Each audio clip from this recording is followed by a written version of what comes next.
আসসালামু আলাইকুম। কেমন আছেন সবাই? আজকে আলোচনা করতেছি কোমর ব্যথার বিষয় নিয়ে। কোমর ব্যথা আমাদের দেশে সাধারণ একটা কমন সমস্যা।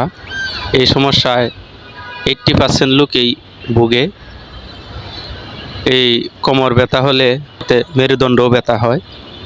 তো এই কোমর ব্যথা হওয়ার লক্ষণ, কারণ ও প্রতিকার। কোমর ব্যথার কারণ হলো 20-25 বছর বয়সের বাচ্চাদের, কিশোর যুবকরা হয় এবং বয়স বাড়ার সাথে সাথে 40-এর ঊর্ধ্বে বয়স হলে আমাদের কোমর ব্যথা হওয়ার কারণ বেশি। এর কারণ হলো, আরেকটা কারণ হলো যে আমাদের নিয়মমাফিক না চলার কারণ। কিছু যাদের বয়স 25 থেকে 25 বছর, 20 বছরের উপরে, তাদের হওয়ার কারণ, একটা কারণ হলো বংশগত কারণ, আর একটা হলো জন্মের সময় কোনো ত্রুটি থাকলে হয়।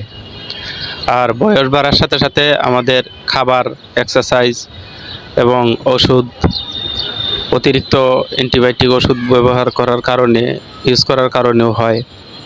তো কোমর ব্যথা হলে, কোমর ব্যথার লক্ষণগুলো হলো যে আমরা ঠিক মতন বসতে পারি না, খাইতে পারি না, কোনো কাজকর্ম করতে পারি না।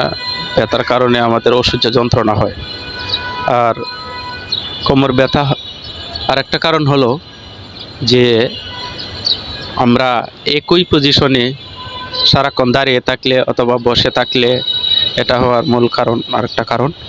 আর হলো এই ব্যথা হলে আমাদের করণীয় কি? প্রথমে বেশি যদি ব্যথা হয় তাহলে ডাক্তারের পরামর্শ অনুযায়ী ওষুধ সেবন করতে হবে।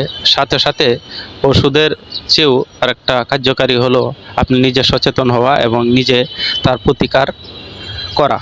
যেমন এর প্রতিকার হলো আপনি একই পজিশনে বেশি সময় ধরে বসে থাকবেন না বা দাঁড়িয়ে থাকবেন না, বা একই পজিশনে একই অবস্থায় দীর্ঘ সময় কাজ না করা, একটু হাঁটাহাঁটি করা, একটু দাঁড়ানো অথবা একটু বসা, এবং আমিষ জাতীয় খাবার, সুষম খাবার, এই খাবারগুলো গ্রহণ করা। সুষম খাবারের মধ্যে হলো সবুজ শাকসবজি প্রচুর পরিমাণে খাওয়া, ভিটামিন সি এবং ডি গ্রহণ করা। শাকসবজিতে প্রচুর পরিমাণে ভিটামিন সি আছে, যেমন পালং শাক, লাল শাক, কচু শাক। এরপরে আরও অনেক জাতীয় খাবার, যেমন সামুদ্রিক মাছ। আর ডিমের সাদা অংশ, ডিমের সাদা অংশটা মধ্যে খুব প্রচুর পরিমাণে ভিটামিন ডি থাকে। এবং ফার্মেসি থেকেও ডাক্তারের পরামর্শ অনুযায়ী আমরা ভিটামিন ওষুধ গ্রহণ করতে পারি। আর হলো তার জন্যে আমাদের হাঁটাহাঁটি করা, ব্যায়াম করা এবং একই পজিশনে শুয়ে না থাকা। বিশেষ করে যাদের উঁচু বালিশে শুয়ে থাকার অভ্যাস, তাদের মেরুদণ্ড ও মাজায় ব্যথা হয় বেশি।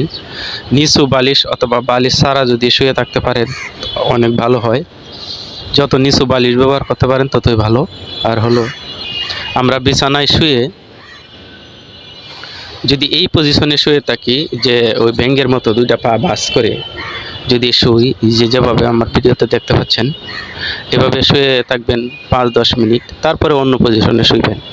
আরেকটা হলো মাজা ও মেরুদণ্ড ব্যথার জন্যে ওয়ালের সাথে দাঁড়িয়ে একেবারে সম্পূর্ণ পিঠ, মাজা এবং মাথা, এভাবে দাঁড়িয়ে আমরা দুই হাত এই খাদের বরাবর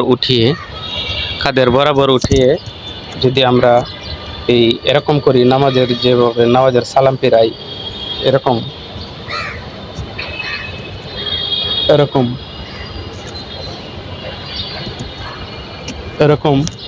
যদি আমরা দৈনিক সকালে অথবা বিকালে 8-10 বার করি, তাহলে খুব আরাম পাওয়া যায় এবং তার থেকে কিছু প্রতিকার পাওয়া যায়। এই হলো আমার আজকের আলোচনা।